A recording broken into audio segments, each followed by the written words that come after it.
Good morning, good afternoon, and good evening. Today we're going to be tackling the subject of brushes in Adobe Illustrator 2020.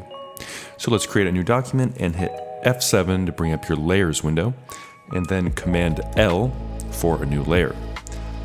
Let's name it brush because we're clever like that. Now hit B on your keyboard for brush, and you'll see you get a very simple line. So let's get a little more creative. Let's hit F5, and you'll see we have 7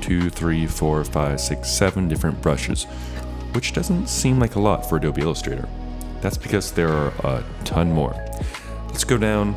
Let's first select this and delete it to start new, and go to the bottom left-hand corner of the brush window, and you have your brush library. Let's try Vector Packs, Hand Drawn. Let's try this guy that looks a little bit like a hand-drawn oil brush. That's pretty nice. Let's delete that. Let's say you want to try something a little bit more esoteric. Let's go down again to our library, image brush library, and what do you know? Let's say you want to draw, for some reason, a portrait of Mr. T. Not that anyone actually probably do that, but oh, there you go. You can draw lines that look like gold chains. Or you can also make lines that look like daisies.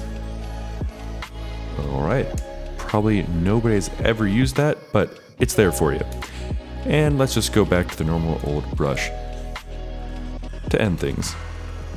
Now let's say none of these brushes really tickle your fancy. You can also search online, and many artists have their own custom-made brushes available for download.